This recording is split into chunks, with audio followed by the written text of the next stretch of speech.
यीशु के बाबरकत और खूबसूरत और रहीम नाम में आप सबकी सलामती चाहता हूँ। आपके भी सलाम। आइए मेरे साथ बाइबल मुकद्दस को खोलिए और जिनके पास अगर मोबाइल हैं या उनके हाथों में बाइबल हैं तो मेरे साथ यूहन्ना आरिफ का मुकाशफा उसका पहला बाब और उसकी नाम-ए-नाइस। यूहन्ना आरिफ का मुकाशफा उसका पहला बाब और उसकी नामी आयत के अंदर लिखा है, मैं यूहन्ना जो तुम्हारा भाई और यीशु की मुसीबत और बादशाही और सब्र में तुम्हारा शरीक हूँ।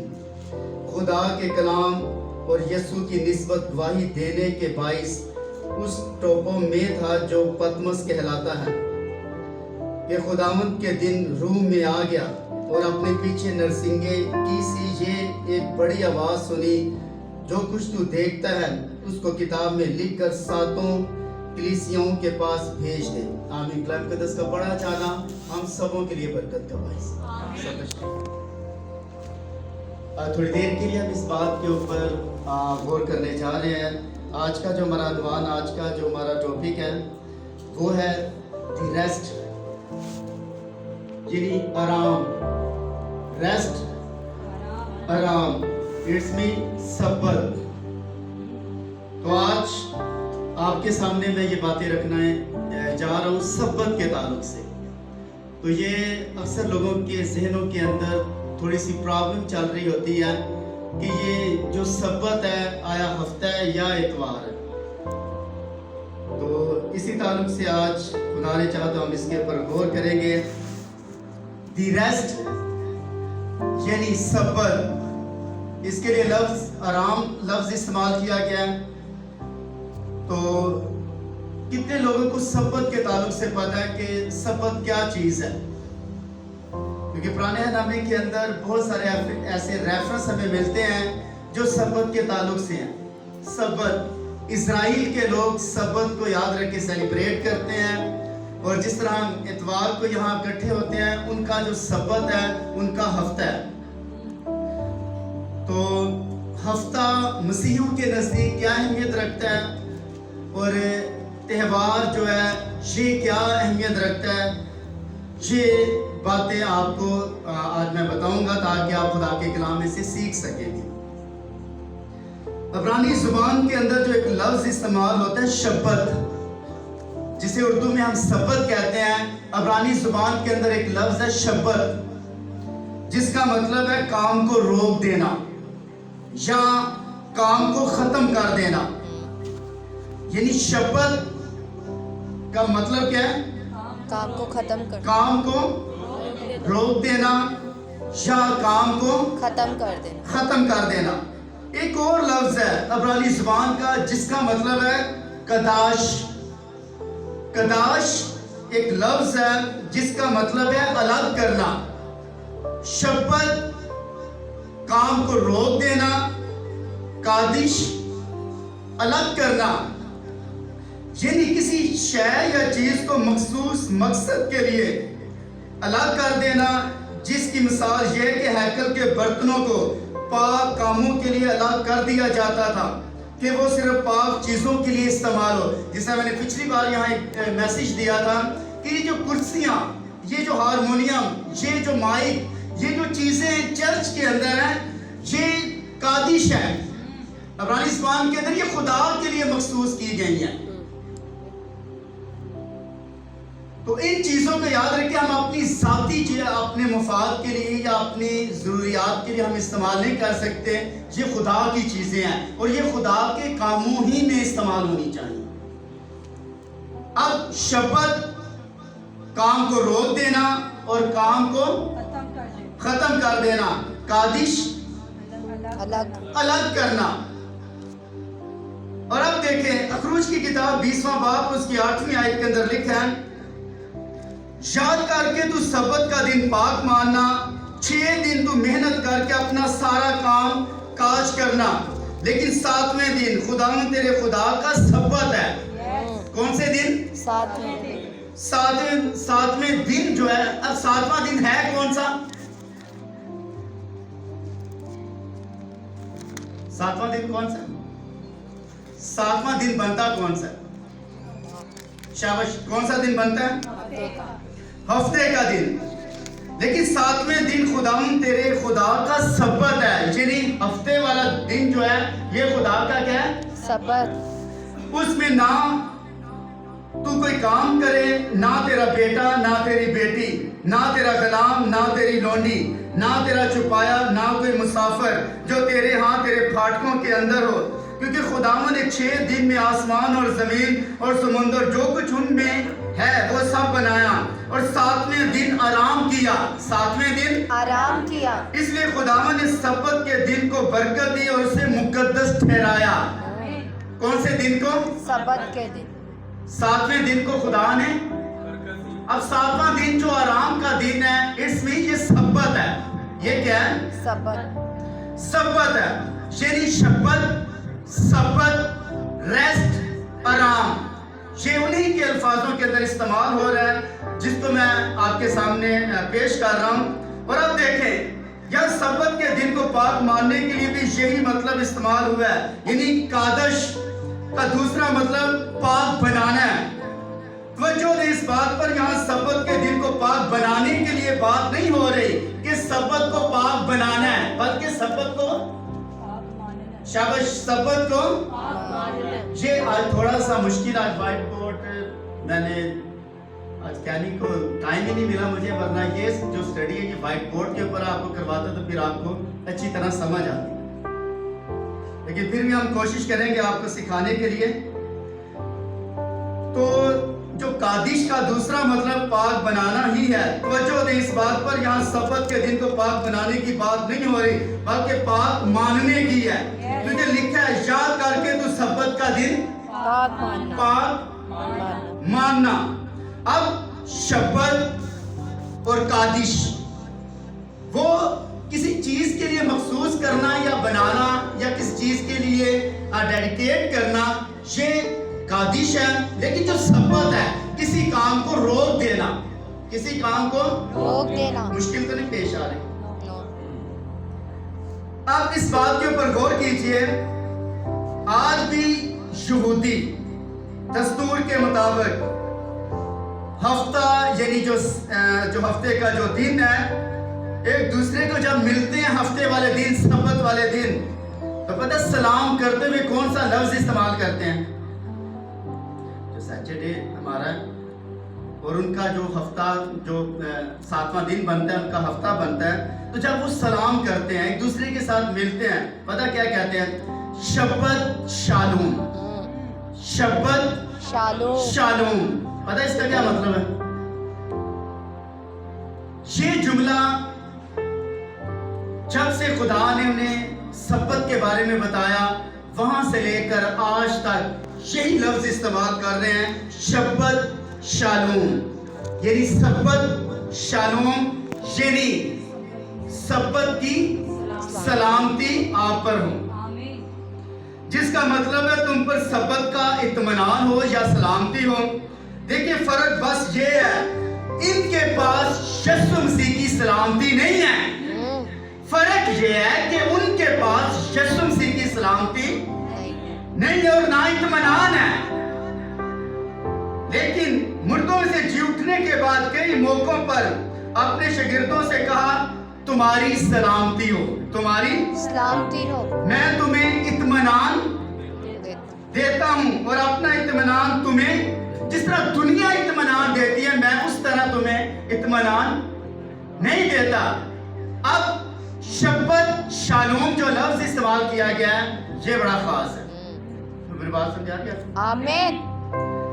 तो जो रेस्ट है दर हकीकत है क्या?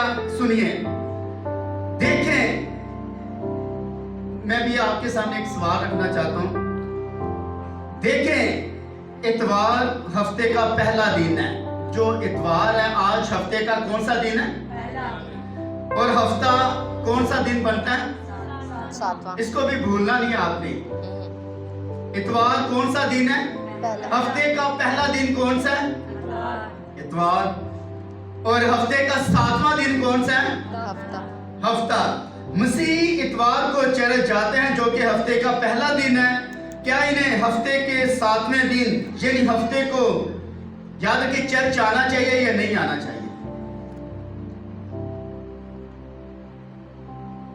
क्या कहते हैं आप? इन दोनों में से खुदावंद का दिन कौन सा है? अब जॉन कहता है कि खुदावंद के दिन मैं रूह में आ गया। खुदावंद के दिन मैं रूह में आ गया। खुदावंद के दिन में मैं क्या आ गया? रूह में आ गया। जब जॉन पतमस के जजीरे के अंदर था तो लिखा है कि मैं खुदावंद के दिन में रूह में आ गया। अब मैं आपसे पूछना चाहता हूं, ये खुदावंद का दिन जो हफ्ते वाला है या इतवार वाला है? मुबशिर साहब क्या कहते हैं आप? हफ्ते वाला या हफ्ते वाले दिन जॉन रूह के अंदर आया या इतवार वाले दिन?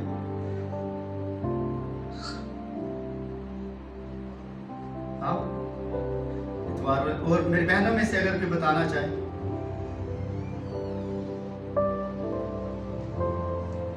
क्या कहते हैं, हफ्ते वाला दिन सब्बत का दिन है या इतवार वाला दिन? और जॉन यूहन्ना कब याद रखे रूह के अंदर आया? कौन से दिन? खुदावंद के। अभी ये चीज भूलनी नहीं, एंड तक आपने बोलनी कि खुदावंद का दिन है कौन सा। आया संडे है, आया सैटरडे या मंडे या कोई भी दिनों में से एक दिन है। तो आपको ये बात आज मैं सिखाने जा रहा हूं कि दर हकीकत ये दिन है कौन सा। ज़बूर 118 और उसकी 24 आयत मेरे साथ जल्दी से निकालें। आज थोड़ा स्टडी टाइप है, आज जनरल मैसेज नहीं है, ये मैं आपको थोड़ी सी स्टडी करवाऊंगा ताकि एक दो हवाला आपको निकालना पड़ेगा। ज़बूर 118 और उसकी 24 आयत निकालें, जरा पढ़े भी जल्दी से जरा। ये वही दिन है जिसे खुदावन ने पीछे से थोड़ा सा जरा एक दो आयत। ये खुदावन की तरफ से हुआ और हमारी नजर में अजीब है। ये वही दिन है जिसे खुदावन ने मुकर्रर किया। हम इसमें शादमान होंगे और खुशी मनाएंगे। और 24 आयत के अंदर लिखे, जिस पत्थर को ममारों ने रद्द किया वही कोने के सिरे का पत्थर हो गया। ये खुदावंद की तरफ से हुआ और हमारी नजर में अजीब है। ये वही दिन है जिसे खुदावंद ने मुकर्रर किया और इसमें हम शादमान होंगे और खुशी मनाएंगे। आमीन। ये वही दिन है जिसे खुदावंद ने मुकर्रर किया। अब जॉन कहता है जब पतमस के जजीरे में था तो कहता है मैं खुदावंद के दिन रूह में आ गया। अब मुझे ये बताएं, ज़बूर 118 और 24 आयत के मुताबिक और जो जॉन कह रहा है, यूहन्ना कह रहा है, ये दिन जो है क्या वही दिन है जो खुदावंद का दिन है? क्या कहते हैं आप?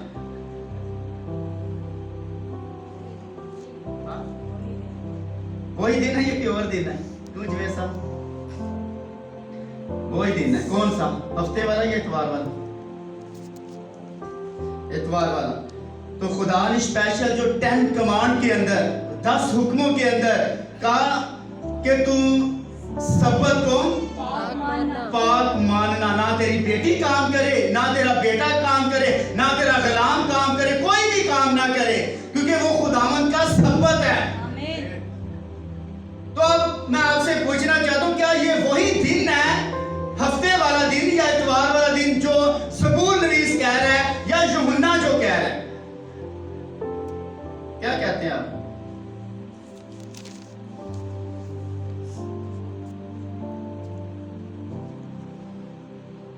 क्यों मेरी बहनों, क्या कहते हैं आप? मेरे भाइयों क्या कहते हैं आप? ये कौन सा दिन है? ये हफ्ते का। तो इतवार का दिन हमारे लिए हफ्ता ज्यादा अहम है या इतवार वाला दिन अहम है? हाँ, क्यों सर, क्या कहते हैं? देखिए, बाइबल मुकद्दस में बहुत से मौकों पर खुदावंद का दिन जुमला इस्तेमाल किया गया है। खुदावंद का दिन, ये सेंटेंस जो इस्तेमाल किया गया है, क्या ये वही दिन है जिसका जिक्र ज़बूर 18 के अंदर हमने पढ़ा? क्या ये वही दिन है?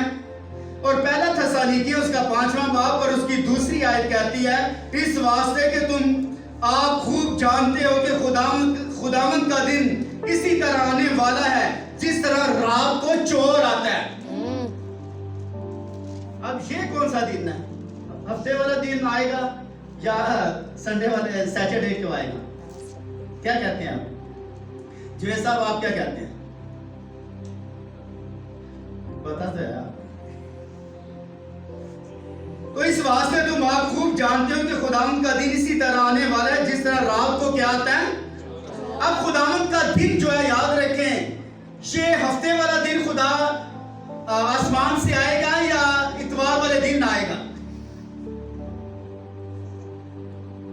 ये कंफ्यूजन है, ये प्रॉब्लम है, ये लोगों को समझ नहीं आ रही। तो इस कंसेप्ट को क्लियर करने के लिए याद रखें, स्टडी की है ताकि आप याद रखें, इससे आप बरी हो जाए, आपको समझ आ जाए कि दिन कौन सा हम है। दूसरा थेसलोनिकियों उसका दूसरा बाब और उसकी दूसरी आयत, किसी तरह रूह या कलाम या खत से जो गोया हमारी तरफ से हो, ये समझ कर के खुदाम का दिन आ पहुंचा है, तुम्हारी अक्ल दफ्ता परेशान ना हो जाए। यानी खुदाम का दिन आ पहुंचा है। और दूसरा पत्रस तीसरा बाब चौथी है, तीसरा रेफरेंस, ये खुदाम के दिन के रेफरेंस आपको मैं दे रहा हूं। लेकिन खुदाम का दिन चोर की तरह आएगा। तो हमें तो पता चल गया कि हफ्ता या इतवार, अभी प्रॉब्लम कौन सी रह गई है फिर पीछे? खुदाम का दिन किस तरह आएगा? जब खुदाम का दिन, चोर का पता कब आता है? दिन का पता कब आएगा? चोरी करने आएगा घर। तो यहाँ लिखा खुदाम का दिन किस तरह आएगा? चोर की तरह। तो हमें तो पता है खुदाम का दिन, आप कह रहे हैं कि यूहन्ना इतवार वाले दिन मसीह के अंदर आया, रूह के अंदर आया। तो ज़बूर 18 के अंदर हमने पढ़ा, 118 के अंदर, कि ये वही दिन है जिसे खुदावन ने मुकर्रर किया है, इसमें हम शादमान होंगे और खुशी मनाएंगे। क्या ख्याल है आपका? और सुनिए आगे, दूसरा पत्रस तीसरा बाब 10 आयत, लेकिन खुदावंद का दिन चोर की तरह आएगा, उस दिन आसमान बड़े शोर गुल के साथ बर्बाद हो जाएंगे और जुरामे फलक हरारत शिद्दत से पिघल जाएंगे और जमीन और उस पर के काम चल जाएंगे। यानी खुदावंद का दिन जब आएगा, यानी इसमें ये रोजे हशर है, अदालत का है। तो खुदावंद का दिन जो है, चलो मैं ये कहता हूँ कि अदालत इतवार वाले दिन लगेगी या हफ्ते वाले दिन? रोजे हशर, क़यामत जिसे आप कहते हैं, क्या कहते हैं आप?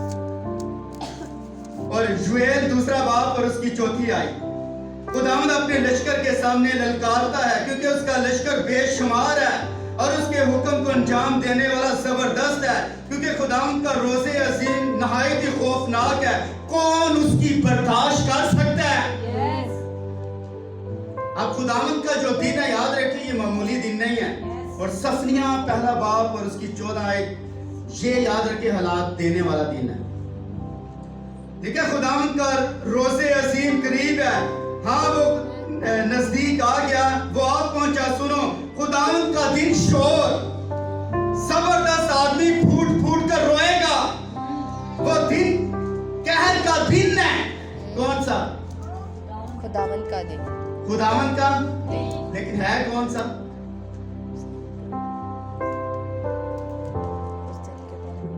इतवार वाला या हफ्ते वाला? हमारे नजदीक दो ही दिन है, हफ्ता और इतवार। क्योंकि हफ्ते को इजराइल जो है, याद रखिए, ये सबत मनाते हैं और आज भी मना रहे हैं। उनका जो, जिस तरह हम संडे मनाते हैं, इस तरह उनका सबत है। और शब्बत शालूम जो लफ्ज इस्तेमाल किया गया, यानी वो सबत मनाते हैं। लेकिन हमारा जो है, ये संडे को ज्यादा हम अहमियत देते हैं। ये कहाँ लिखा हुआ है, इसको भी हम देख लेंगे। और आगे कहता है, जिस तरह यूहन्ना का भी हमने रेफरेंस पढ़ा है, यूहन्ना की अंजील पहला बाब और उसकी 10वीं आयत, यूहन्ना मुकाशे की किताब के अंदर जो अभी हमने रेफरेंस पढ़ा है कि खुदावंद के दिन रूह में आ गया और अपने पीछे नरसिंगे की सी एक बड़ी आवाज सुनी, जो कुछ तू देखता है इसको किताब में लिखकर 7 कलीसियों को भेज दे। अब प्रॉब्लम जो है, प्रॉब्लम बाइबल के अंदर नहीं है, प्रॉब्लम हमारे ज़हनों के अंदर है। जो कुछ हम सीख रहे हैं वो समझते नहीं है, और जो कुछ आज तक सीखा है उसको हम क्लियर नहीं कर पाए। तो ये प्रॉब्लम आज से नहीं है, ये कंफ्यूजन का शिकार है इसराइल के जो लोग हैं, वो आज भी याद रखें, उन्हें पता ही नहीं है कि सबत है क्या। वो इस प्रॉब्लम के अंदर है, और मसीही लोग याद रखें इस प्रॉब्लम के अंदर है। हमारा इतवार वाला दिन जो है ये सबत का दिन है। दोनों याद रखे डामाडोल है, मसीही लोग भी डामाडोल है और वो लोग भी डामाडोल है। और देखें, अब देखें यहूदी कौम और 7 डे प्रोटेस्टेंट खुदावन जो पेंटिकॉस्टल लोग हैं खुदावन के दिन को क्या मानते हैं। अब 3 जो हिस्से हैं, number 1 Israel, number 2 7 day mission है, और उसके बाद प्रोटेस्टेंट जो लोग हैं जो पेंटिकॉस्टल हैं वो खुदावन के दिन को क्या अहमियत देते हैं। हफ्ता या इतवार या सबत का दिन इन लोगों के दरमियान क्या अहमियत रखता है, जिसको पाक मानते हैं। इस बात को कि पुराने नामे में सबत हफ्ता का दिन होता था। जब हम नए नामे में दाखिल होते हैं तो मसीह यीशु के मुर्दों में से जी उठने के बाद सबत हफ्ता याद रखे हफ्ते की बजाय इतवार ठहरा है। यानी जो सबत है याद रखे पुराने नामे के अंदर, जब पुराना नामा याद रखे जब यीशु मसीह आया तो यीशु मसीह मरा, दफन हुआ, तीसरे दिन मुर्दों में से जी उठा, तो उसके बाद जो सबत है याद रखिए उसका जो पहला दिन है वो संडे है, इतवार है। और इसको सुनिए, पुराने नामे की कलीसिया के लिए सबत का दिन हफ्ता होता था, जबकि नए नामे की कलीसिया के लिए इतवार का दिन था। क्योंकि बाइबल मुकद्दस के अंदर लिखा है जब यीशु मसीह मुर्दों में से जी उठे तो हफ्ते का कौन सा दिन था? हफ्ते का कौन सा दिन था? अब मत्ती की इंजील 28 बाब और उसकी पहली आयत के अंदर लिखा है सबत के बाद हफ्ते के पहले दिन ओ फटने के वक्त मरियम मगदलीनी जो थी याद रखे वो कब्र पर गई। यानी हफ्ते का जो पहला दिन है वो कौन सा है? संडे। तो यीशु मसीह मुर्दों में से कब जिंदा हुए? अब हमारे लिए संडे ज्यादा अहमियत है या हफ्ते वाला दिन ज्यादा अहमियत का हामिल है? संडे वाला दिन। मरकस की अंजील 16वां बाब पर उसकी पहली आयत के अंदर लिखा हफ्ते के पहले रोज जब वो सुबह सवेरे, एक ये रेफरेंस है। लूका की अंजील 24 बाब पहली आयत हफ्ता यानी सबत के दिन उन्होंने हुक्म के मुताबिक आराम किया, लेकिन हफ्ते के पहले दिन वो सुबह सवेरे ही खुशबूदार चीजों को लेकर कब्र पर पहुंच गए।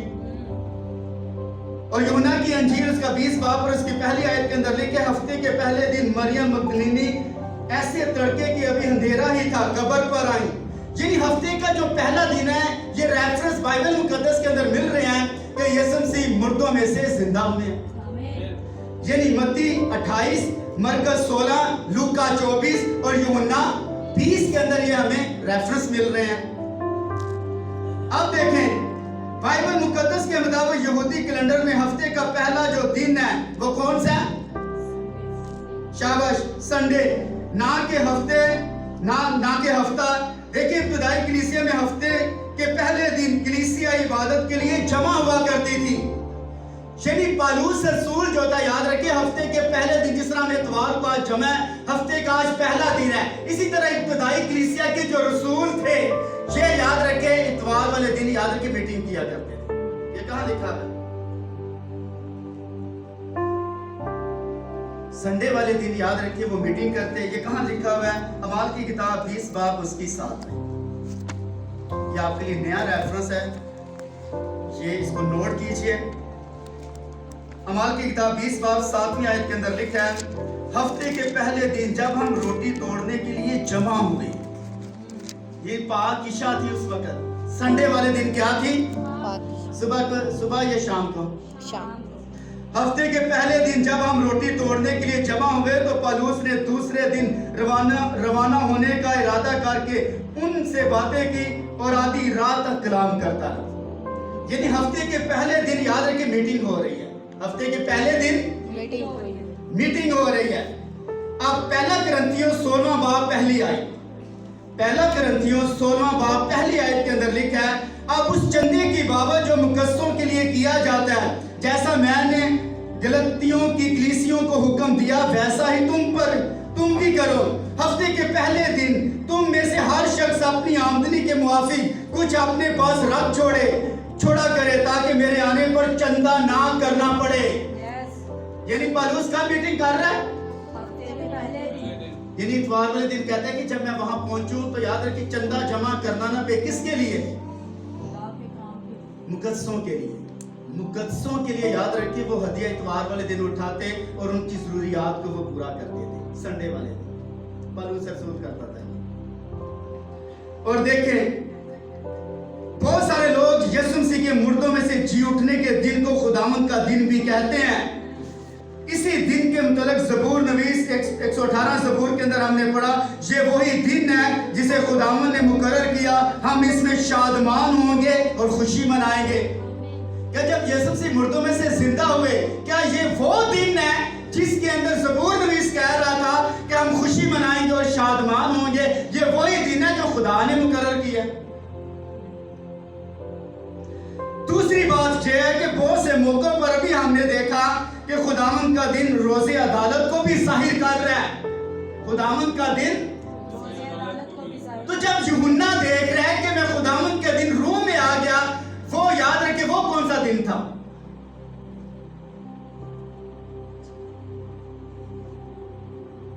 तो बात आपको समझ आ रही है या नहीं? मैं जोर लगाता जा रहा हूं ऐसे। आमीन। हाँ, समझ आ रही है आपको? आमीन। सब बोले हालेलुया। हालेलुया। तालियां खुदावंद की तरफ से।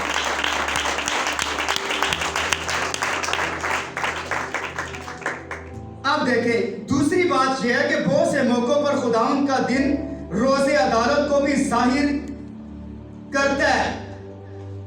उन हकाइक के पेश नजर अगर कोई इतवार के दिन को नए नामे की रोशनी में सबत नहीं समझता, तो याद रखिए डिनोमिनेशंस के लोग कहते हैं कि उन पर यह मिसल सादक आती है कि भैंस के आगे बीर बजाना। ये हम नहीं कह रहे, ये डिनोमिनेशंस के लोग कह रहे हैं कि उन हकाइक के पेश नजर अगर कोई इतवार के दिन को नए नामे की रोशनी में सबत नहीं समझता, तो इस पर ये मिसल सादक आती है कि भैंस के आगे बीन बजाना। ये कौन लोग कह रहे हैं?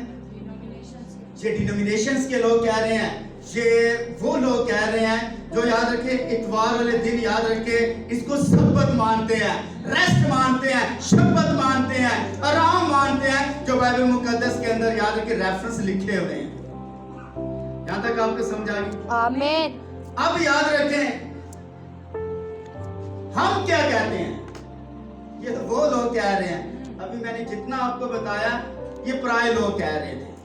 हम क्या कह रहे हैं? बाइबल क्या कहती है? पतमस की रोया 19604112 के ऊपर याद रखें ब्रदर बात करते हैं, कहते हैं कि लोगों ने दो मुख्तलिफ नजरियात बना रखे हैं। लोगों ने कितने नजरियात बना रखे हैं? दो। कौन कौन से? एक हफ्ते वाला और दूसरा अतवार वाला। लेकिन मसीही लोग इतवार वाले दिन को सबत कहते हैं और जो अहले यहूद के लोग हैं वो याद रखे सबत को हफ्ते वाला दिन कहते हैं। तो दो नजरियात है। मैं यहाँ पर 7 डे वालों के साथ इत्तेफाक नहीं करता, क्योंकि वो कहते हैं कि ये सबत है जैसे खुदावंद का दिन कहा गया है। पहला नजरियात रखने वाले लोग ये कहते हैं, दूसरा ग्रुप ये कहता है यानी मसीही कलीसिया के लोग यूं कहते हैं खुदावंद का दिन इतवार का दिन है।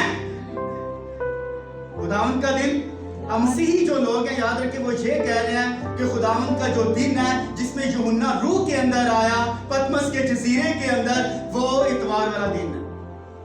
क्या आप इत्तेफाक करते हैं या नहीं? क्या कहते हैं? इत्तेफाक करते हैं या नहीं? दो नजरियात हैं।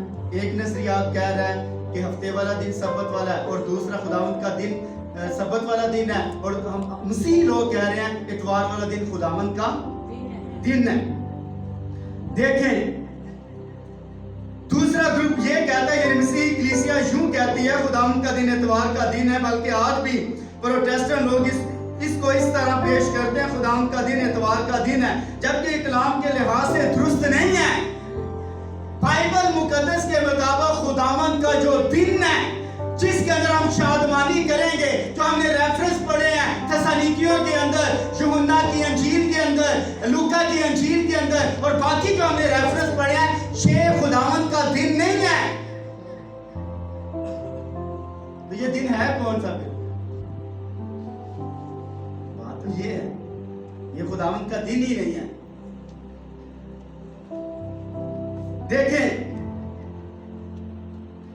जबकि ये कलाम के लिहाज से दुरुस्त नहीं है, दोनों याद रखें, दिन दुरुस्त नहीं है, दोनों दिन, क्योंकि बाइबल में हफ्ते का पहला दिन इतवार है, लेकिन ये खुदावंद का दिन नहीं है और ना ही ये 7वां दिन है, यानी सब्बत। क्योंकि मुकाशे को लिखने के लिए यूहन्ना को कितने साल लगे? मुकाशे की किताब को लिखने के लिए यूहन्ना को कितने साल लगे? या हफ्ते वाले दिन या इतवार वाले दिन ही लिख दिया सारा? कई साल। क्या कहते हैं? कितना अर्सा लगा? कई साल। शाबाश, कितने? 2 साल। कितने? 2 साल। यूहन्ना को मुकाशफा लिखने के लिए कितने साल लगे? 2 साल। 2 साल लगे यूहन्ना को मुकाशफा लिखने के लिए। 2 साल। अब मुझे ये बताएं, बीच में संडे भी आ रहा था और हफ्ता भी आ रहा था, वो खुदा के कौन से दिन के अंदर, रूह के अंदर आया? अब बात समझाइए आपको थोड़ी सी। देखें, क्योंकि मुकाशे को लिखने के लिए यूहन्ना 2 साल लगे। अब सवाल ये कि फिर वो कौन सा दिन था? ध्यान दें इस बात पर, वहां तो बहुत सारे 7वां दिन और पहला दिन गुजर गए, यानी हफ्ता और इतवार, हफ्ता 7वां दिन और इतवार पहला दिन, हफ्ता 7वां दिन और इतवार। अब मुकाशफा सन 95 ADC में 96 के दौरान 2 सालों में लिखा गया है। सन 95 जब आया, सन 95 आया और 95 और 96 के दरमियान याद रखें, यूहन्ना उस वक्त जिंदा था पतमस के जजीरे के अंदर। उस वक्त यूहन्ना ये बूढ़ा शख्स था। जब इसे तेल के कढ़ाई के अंदर डाला गया 24 घंटे, तो उसकी हीट इन्होंने ज्यादा कर दी, इतनी तेज कर दी। ये बूढ़ा शख्स याद रखे, उसको जब अंदर डाला गया तो काफी देर तक याद रखे मजमा इकट्ठा हुआ कि अब जॉन मरेगा, जॉन मर जाएगा। तो हिस्ट्री बताती है कि सही सलामत ये तेल के कढ़ाई से बूढ़ा शख्स पाएगा। तेल के कढ़ाई से ये सही सलामत ये बाहर आया, और जब बाहर आया उस रोम के लोगों ने याद रखे मसीहत को कबूल किया। उन्होंने कहा कि कोई तो है इसके पीछे, कोई तो है ये जिसको मानता है, कोई तो है जो हस्ती है, जो इसकी प्रोटेक्शन कर रही है। तो 96 के अंदर जॉन जिंदा था। यही खुदावंद का दिन है, यही खुदावंद का दिन है जो 2 सालों के लिए इसने काम किया है। वो कौन सा? ब्रदर कहते हैं यही खुदावंद का दिन है, क्योंकि खुदावंद का दिन आदमी का दिन जैसा नहीं है। खुदावंद का दिन आदमी के दिन जैसा नहीं है। जिस तरह हम संडे, मंडे और इस तरह हमारे दिन है, सर खुदा के दिन ऐसे नहीं है। खुदा के दिन कैसे हैं?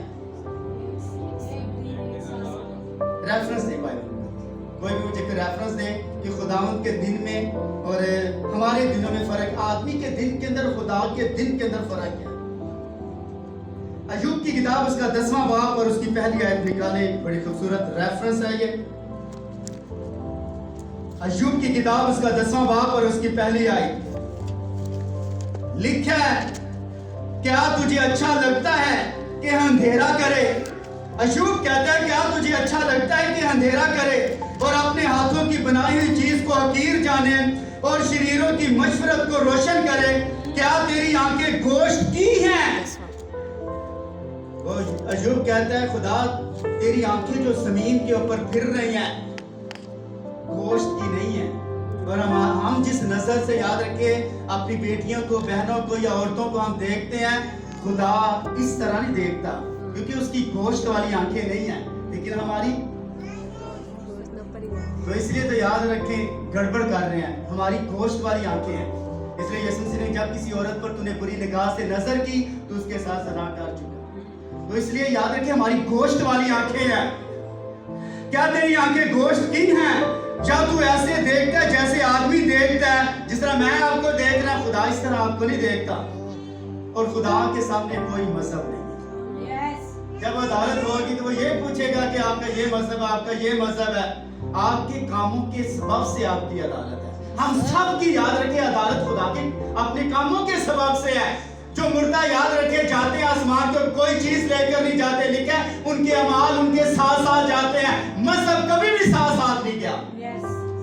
हम याद रखें, हम अपने आप को मसीही कहते हैं लेकिन काम हमारा एक भी ठीक नहीं है, तो हमारे अमाल हमारे साथ जाएंगे। लिखा है क्या तू ऐसे देखता है जैसे आदमी देखता है, क्या तेरे दिन आदमी के दिन की तरह हैं और तेरे साल आदमी इंसान के अयाम की मानिंद है। क्या तेरे दिन आदमी के दिन की तरह हैं? जिस तरह खुदा का दिन है याद रखें, उस तरह इंसान का दिन नहीं है। और जिस तरह यूहन्ना याद रखें रूह के अंदर आकर बात कर रहा है, या हमने थेसलोनिकियों के अंदर, लूका के अंदर और बाकी रेफरेंस हमने उठाए हैं, वो याद रखें इंसान के दिन है। लेकिन खुदा का जो दिन है याद रखिए उसके अंदर फर्क है सर। और तेरे साल इंसान के अयाम की मानिंद है। लिखा है इंसान हमारी नजर एक दिन खुदा के नजदीक याद रखिए एक दिन 1000 बरस और 1000 बरस एक दिन के बराबर। अब याद रखिए यीशु मसीह को तकरीबन 2.5 दिन हो गए हैं आसमान पर गए हुए, 2.5 दिन, लेकिन हमारी नजर में 2000 साल से ऊपर चला गया। ठीक है, तो 2000 साल हमारी नजर में खुदा के नजदीक 2 दिन है सर। इंसान की उम्र कितनी है? 80 साल। इंसान की उम्र कितनी है? 70 साल। एनर्जी हो, ताकत हो तो कितने साल? 80 साल। 80 साल। लेकिन खुदा के नजदीक इंसान की उम्र कैसी है? इसका रेफरेंस अय्यूब कहता है इंसान की उम्र पतंगे की मानिंद है। और पतंगा पता क्या होता है? जो बारिश के दौरान कीड़े निकलते हैं और थोड़ी सी फ्लाई करते हैं और नीचे गिर जाते हैं, थोड़ी देर बाद मर जाते हैं, वो इंसान की उम्र है। चंद सेकंड याद रखें, खुदा के नजदीक हमारी उम्र है। यहां तक समझ आ गया आपको? आमीन। क्योंकि यूहन्ना खुदावंद के दिन रूह में आ गया, ये तो आदमी का दिन है, लेकिन खुदावंद का दिन अभी आएगा। हम इस बात को तलाश करेंगे कि कैसे वो खुदावंद के दिन रूह में ऊपर उठा लिया गया। यूहन्ना खुदा के दिन में दाखिल हो गया था। ब्रदर कहते हैं कि जब यूहन्ना आसमान के ऊपर गया तो जो खुदावंद का दिन था उसके अंदर वो शिफ्ट हो गया था। कौन से दिन? ये बात आपको समझ आई मैंने क्या बोला? यूहन्ना खुदा के दिन में दाखिल हो गया था। गौर करें, वो खुदावंद के दिन में था। बाइबल उसे खुदावंद का दिन कहती है। और नीचे जो दिन था, अब याद रखिए सूरज कभी भी ना ग़ुरूब होता है ना ग़ुरूब होता है। राइट। जमीन उसके इर्द गिर्द गर्दिश करती है, वो साकन है, एक ही जगह खड़ा है। क्योंकि ये बाइबल जो है याद रखें इस तरह लिखी गई है कि ताकि आपको समझ आ जाए। इंसान को समझ के लिए याद रखें सब कुछ यहां मेंशन किया गया। देखें, अब सब्बत का दिन कोई दिन नहीं, हमारे पास कोई ऐसा हुक्म नहीं कि हफ्ते के दिन को सब्बत के तौर पर मनाया जाए, और ना ही नए नामे में हमारे पास कोई हुक्म ऐसा नहीं है पहले दिन को सब्बत के तौर पर मनाया जाए। क्योंकि अब्रानियों के खत के अंदर लिखा है, अब्रानियों 4 बाब 8वीं आयत, यशवा कहता है अगर यशवा ने आराम में दाखिल किया होता तो उसके बाद दूसरे दिन का जिक्र ना करता। कौन सा जिक्र ना करता? दूसरे दिन का।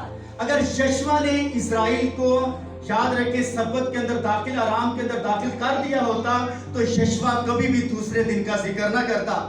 बस खुदा की उम्मत के लिए सब्बत का आराम बाकी है, क्योंकि जो उसके आराम में दाखिल हुआ उसने भी खुदा की तरह अपने कामों को पूरा करके खत्म किया है, आराम किया है। और मैं आज आपको पूछना चाहता हूं, ये जो सब्बत है होता क्या है? वैसे स्टार्ट के अंदर हमने क्या बोला था? सब्बत शब्द का मतलब क्या था? काम को और स्टॉप कर देना, रोक देना। अब आपका जो सब्बत है, आपके जो सब्बत का जो दिन है, आप दाखिल हो गए या नहीं? वो अपने कामों को रोका है या नहीं? अपने कामों को रोका या नहीं? हरामकारी, ज़नाकारी, शहवत परस्ती, बुत परस्ती, जादूगरी, अदावतें, झगड़ा, गुस्सा, तफरीके, जुदाइयां, बिदअतें, बुग़्ज़, बदनज़री और बाकी गुनाह क्या हमने रोके हैं? क्या आप सब्बत के अंदर चले गए हैं, आराम कर रहे हैं? और यही याद रखें बाइबल मुकद्दस के अंदर कहते हैं, पौलुस रसूल कहता है, बस खुदा की उम्मत के लिए सब्बत का आराम अभी बाकी है। वो जो हम इतवार कह रहे हैं या हफ्ता कह रहे हैं सर, वो नहीं है, क्योंकि जो उसके आराम में दाखिल हुआ उसने भी खुदा की तरह अपने कामों को पूरा करके आराम किया।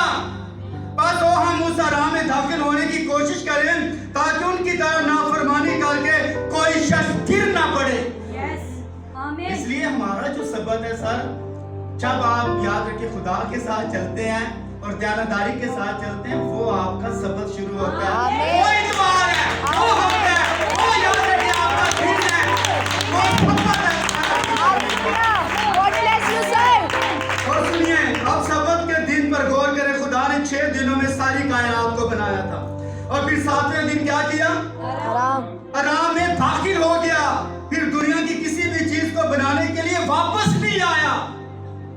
जब खुदा ने 6 दिन कायनात को बनाया, आसमान बनाए, जमीन बनाए, पहला दिन बनाया, दूसरा, तीसरा, चौथा, पांचवा, छठा दिन बनाकर याद रखें, जब वो रेस्ट के अंदर चला गया, कभी वापस आया? कभी वापस आया? 6 दिन काम किया और उसके बाद 7वें दिन वापस आया कभी? उस जमीन के ऊपर खुदा ने कोई नई चीज बनाई? उसके बाद कोई भी चीज नई नहीं बनाई। देखें, फिर दुनिया किसी भी चीज को बनाने के लिए वापस नहीं आया, तो फिर उसने लोगों के लिए यादगारी के तौर पर ये दिया है। ये जो याद रखिए सबत और एतवार है, ये यादगारी है सर। असल में ये सबत नहीं है, ये यादगारी है। असल में याद रखिए पाक ईशा याद रखिए यादगारी है। असल में वो मरा, दफन हुआ, तीसरे दिन मुर्दों में से जी उठा। असल में वो पाक ईशा याद रखिए। बाकी हम जो करेंगे यादगारी है, सबत यादगारी है, सबत यादगारी है, रेस्ट याद रखें, जो है ये यादगारी है। ये यादगारी हम मना रहे हैं सर। लेकिन असल सबत में अभी तक कोई दाखिल नहीं हुआ। अभी तक है तो बंदा जिसने काम अपने तमाम कर लिए है। यहाँ कोई मेरी बहन या कोई भाई बैठा जो याद रखे कोई सारे काम खत्म करके रेस्ट में चला गया है? कोई भी नहीं। और देखें, क्योंकि अब आप इसे कायम नहीं रख सकते, क्योंकि जब आप यहाँ सबत मना रहे हैं तो दुनिया के दूसरे खित्ते में दिन बदल जाता है, एतवार हो जाता है। लिहाजा ये जाहिर करता है, जब याद रखें इस्राएल के लोग याद रखें सबत मनाते हैं और पूरी दुनिया के अंदर याद रखें बाइबल मुकद्दस के अंदर लागू किया गया, उनका हफ्ता होता है। तो याद रखें जब हमारा टाइम आएगा, ये दूसरे मुल्कों के अंदर लोग बैठे सबत मनाना है, तो याद रखें दिन तो तब्दील हो जाता है। इतना यहाँ में तो क्या ख्याल है? अगर इतना यहाँ में तो दिन तो तब्दील हो जाता है। अगर आज इतवार है अमेरिका के अंदर याद रखिए शायद हफ्ता, क्योंकि 9 घंटे अभी पीछे हैं, काफी घंटे हमारे पीछे हैं, 12-12 घंटे, 14-14 घंटे जो पीछे हैं। अगर वो सबत मना रहे हैं, मैं आपको बताना बात याद रखें दिन की नहीं है।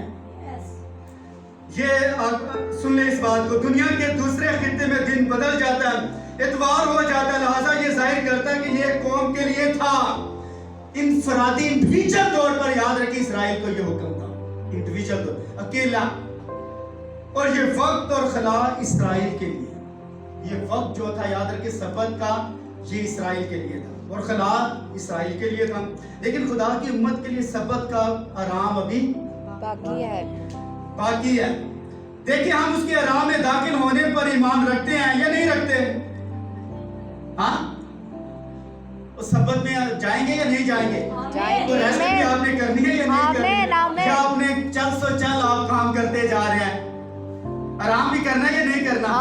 सर क्यों नहीं हमें आराम करना? देखिए, हम उसके आराम में दाखिल होने पर ईमान रखते हैं। जब यीशु मुबारक वादियों को बयान कर रहा था तो उसने कहा, तुम सुन चुके कि अगलों से कहा गया था तू खून ना करना, ज़ना ना करना, ये हुक्म है। लेकिन मैं तुमसे कहता हूँ, जिस किसी बुरी ख्वाहिश से किसी औरत पर निगाह की, वो अपने दिल में उसके साथ ज़ना कर चुका। ये सच है। ये तमाम बातें यादगारी के लिए थी। ये जितनी भी बातें थी, खून ना करना, ज़ना ना करना, ये ना करना, वो ना करना, ये क्या था? यादगारी। आराम में दाखिल हो गए। ये क्या थी? जो जो कि सिर्फ निशान हैरत अंगेज काम थे जो आने वाले हकीकी वक्त का इंतजार कर रहे थे। जब मुबारकबादियों को यीशु मसीह ने खत्म किया तो मत्ती की अंजीर 11वां बाब 28 आयत में कहा, ऐ मेहनत उठाने वालों, ऐ मेहनत उठाने वालों और बहुत से थके हुए लोगों, सब मेरे पास हो, मैं तुमको सब दूंगा, रेस्ट दूंगा, शिफा दूंगा। बात समझेगा आपको? Amen. मैं तुमको आराम दूंगा, मेरा जुबा अपने ऊपर ले लो और मुझसे सीखो क्योंकि मैं हलीम हूँ और दिल का फरोतन, तो तुम्हारी जानें आराम पाएंगी। जानें सोल आराम पाएंगी क्योंकि मेरा जुबा मुलायम और बोझ हल्का सा। हालेलुया। अब बात समझाइए आपको? आमीन। आप देखिए ये आराम क्या है, गौर करें ये क्या है। कलीसिया में शामिल होना आराम नहीं है, कुर्सियों के ऊपर बैठना आराम नहीं है, पलंग के ऊपर लेटना आराम नहीं है, पानी का बपतिस्मा लेना आराम नहीं है, चर्च जाना आराम नहीं है, सब नेकियां करना आराम नहीं है। आराम याद रखे, सारे काम खत्म करके शाद रखे उसके दिन के अंदर मुंतकिल हो जाना, ये आराम है। यीशु मसीह के अंदर रहना याद रखेंगे आराम है। अब बात समझाइए। यशायाह 28:8 कहता है, यशायाह की किताब 28वां बाब 8 है। थक तो नहीं गए? No, sir. जारी रखें। Amen. Amen. 28 बाब 8वीं आयत, क्योंकि सब दस्तरख्वां क्या और गंदगी से भरे हैं, सब दस्तरख्वां क्या और गंदगी से बड़े हैं। कोई जगह बाकी नहीं। वो किसको दानी सिखाएगा, किसको वाज करके समझाएगा? क्या उनको जिनका दूध छुड़ाया गया, जो छातियों से जुदा किए गए, क्योंकि हुक्म पर हुक्म पर हुक्म, कानून पर कानून, कानून पर कानून, थोड़ा यहाँ थोड़ा वहाँ, लेकिन वो बेगाना लोगों और अजनबी ज़बान से उन लोगों से कलाम करेगा जिनको उसने फरमाया ये आराम है, तुम थके मांदों को आराम दो, ये ताज़गी है। Amen. अब यहाँ आपको थोड़ी सी समझ आई है ईसाया क्या कह रहा है। ये आराम है। कौन सा? नहीं।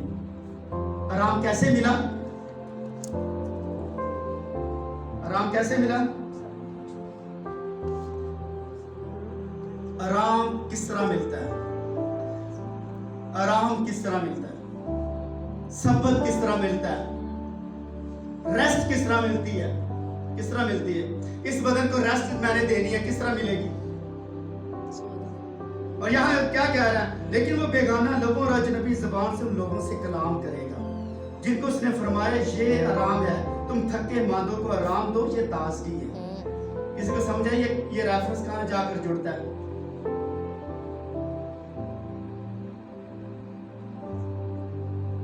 ये रेफरेंस कहाँ जुड़ेगा जाकर? देखें, कब ऐसा हुआ?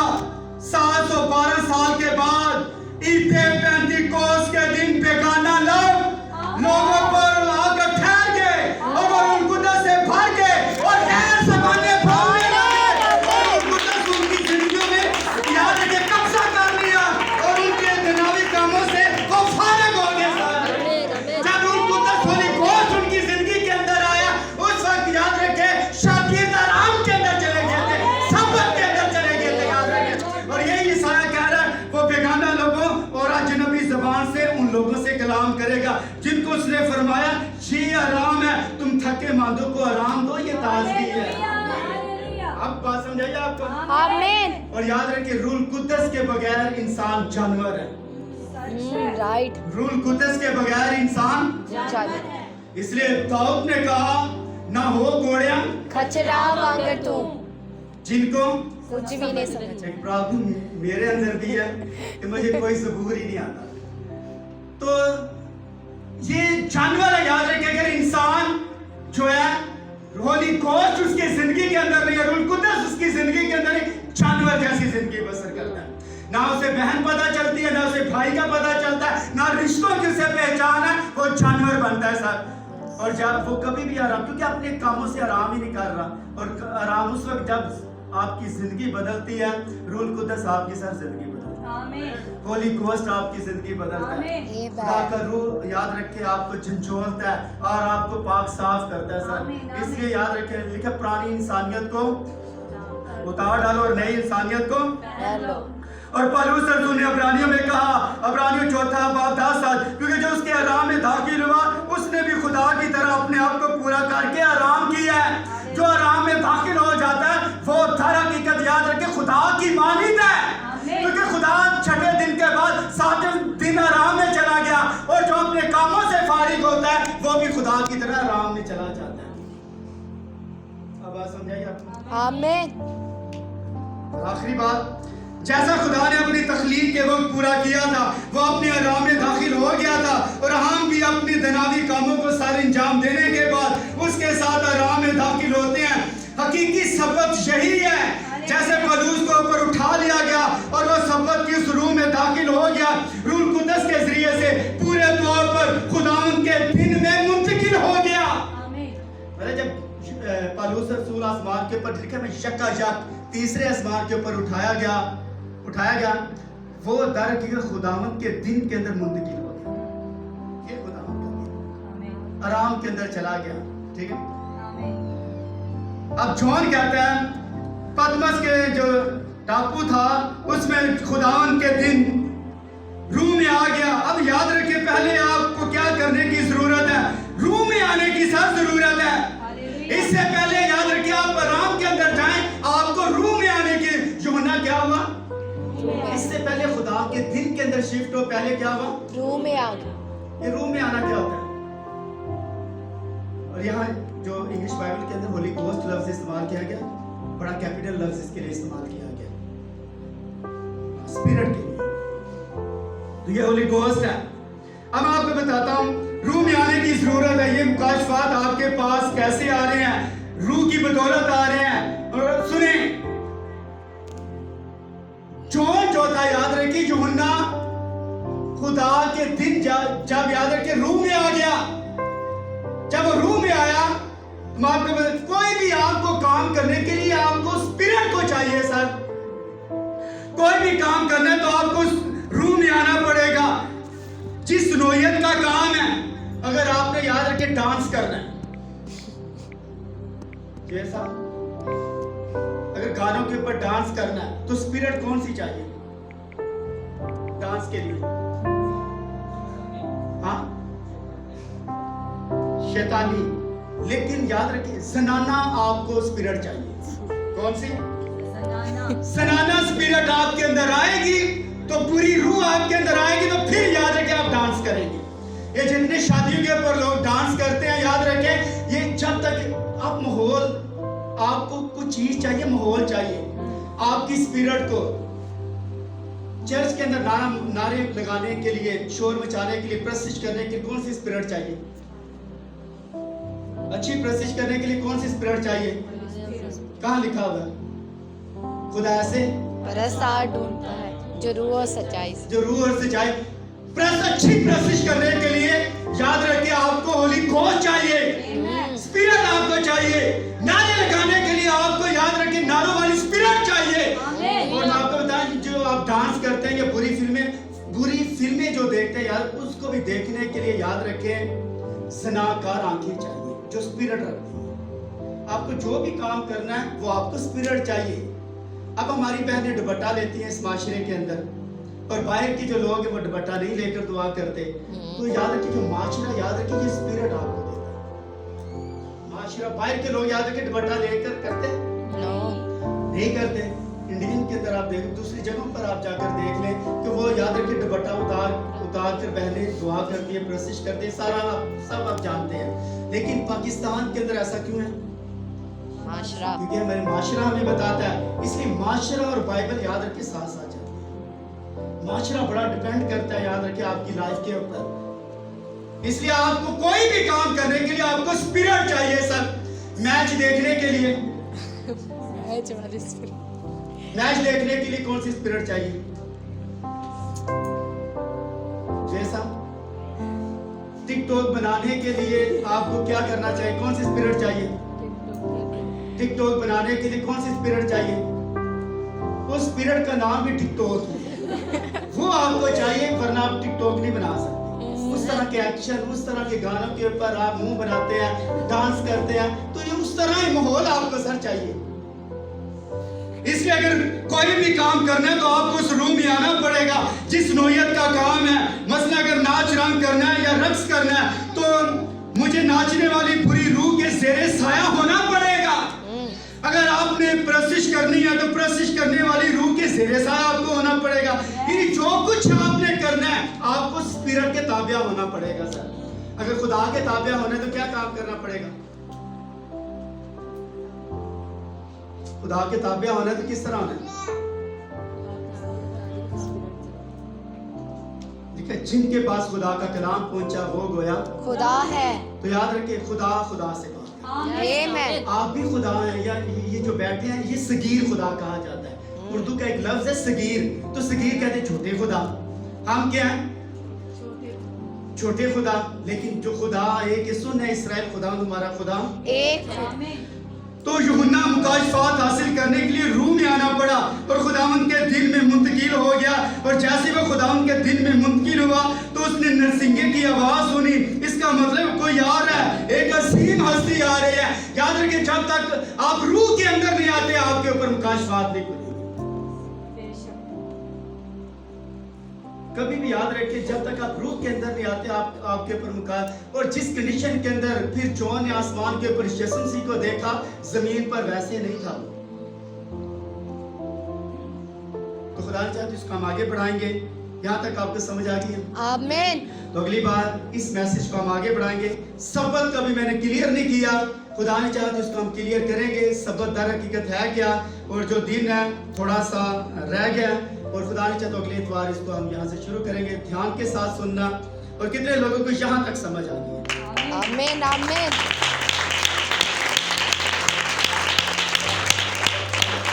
तो ताली बजाने के लिए भी आपको स्पिरिट चाहिए। ये स्पिरिट नहीं है ताली बजाने की, ये जानबूझकर आप कर रहे हैं। लेकिन जो ताली बजाता है, याद रखें उसके अंदर याद रखें फर्क है। वो स्पिरिट आपको चाहिए। आमीन कहने के लिए स्पिरिट चाहिए। हालेलुया के नारे लगाने के लिए सर वो स्पिरिट आपको चाहिए। वो स्पिरिट आपके अंदर होगी तो आप काम करेंगे। जो कुछ आप करना चाहते हैं उसके अंदर आप ढालें, वही याद रखें आप चीज बनेंगे। खुदावंद आपको बरकत दे और अपने जलाल के लिए इस्तेमाल करें। God bless.